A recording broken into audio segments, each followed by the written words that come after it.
Joining me now is Democratic Congressman Eric Swalwell of California, represents the San Francisco area, serves on the House Intelligence Committee, among other assignments. Thanks for joining us. Appreciate it. Yeah, thanks for having me on, Jay. I want to get to the Washington Post story in a second, but first I want to get your reaction to this shooting today. You're on the Democratic baseball team. Tell me what this day has been like for you.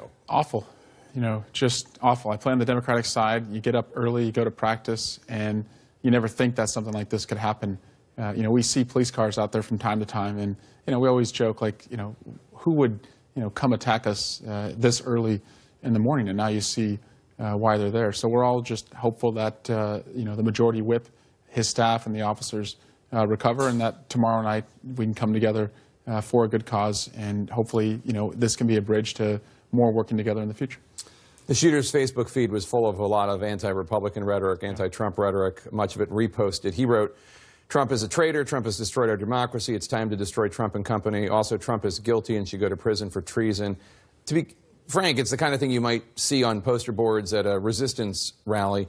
Do you worry that the left has gone too far in its rhetoric? Well, I worry that anyone would think that the way to express themselves would be through violence. And, you know, the beauty of this country is, you know, our protections of speech. And, you know, sometimes we see from time to time on both sides, it turns into violence. And it should be roundly condemned, whoever the person is, whether they're a Republican, a Democrat, or an independent. It's never should be tolerated to, you know, move your actions from a belief to violence. But I guess the question is, if people are using rhetoric like this president is a traitor and the Republicans are treasonous and they're destroying the country and they're going to kill our people through health care and all this stuff, that might give the unhinged among you to an excuse or a target, as it were. Yeah, and I certainly hope that no one would, you know, be out there trying to incite violence. And I think what we can do tomorrow is, you know, show the country we're coming together.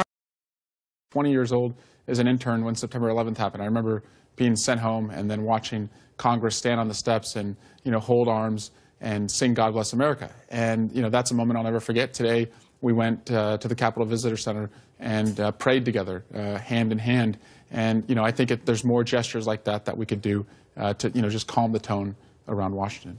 Let's turn to Russia. What's your reaction to the Washington Post report that the special counsel Robert Mueller is investigating President Trump for possible obstruction of justice? We just want the FBI and the Department of Justice and the congressional investigations to proceed without any further interference from the president. They have a job to do.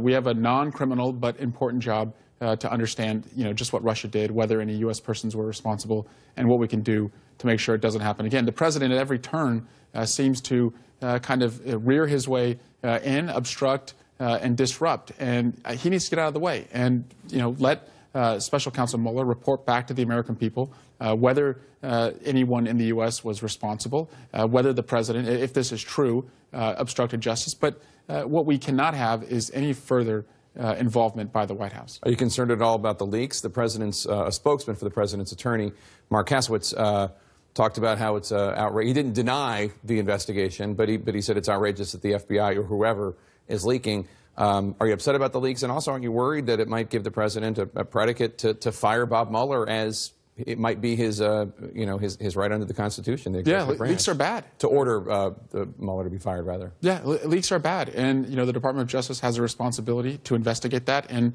you know, they should not, you know, be stopped from doing so. But there are also serious allegations here that need to be looked at. And for anyone, though, to impugn the integrity of Bob Mueller, that is stooping quite low. You know, he is someone who has served our country, I think, with the highest integrity.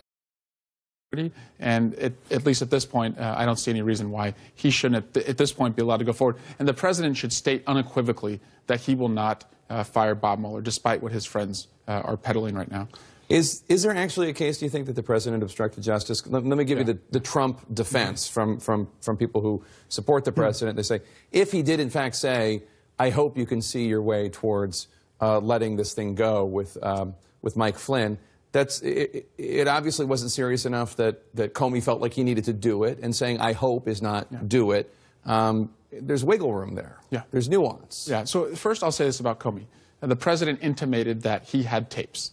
Comey did not know whether he did or he did not, but he came forward anyway. So under the risk of perjuring himself, he told what he saw. If he wanted to embellish, he could have just said, the president ordered me to make the case go away. He said, no, the president said, I hope. But in that context, I hope, coming from the president with no one else around, I think is a directive. And so that's something Bob Mueller should weigh. He also should look for other corroboration. And I think there's a story that Admiral Rogers and Dan Coates have to tell about what happened, as well as people like Jared Kushner and Jeff Sessions, who were allegedly in the room when the president ordered them out. So I hope he looks at all of that.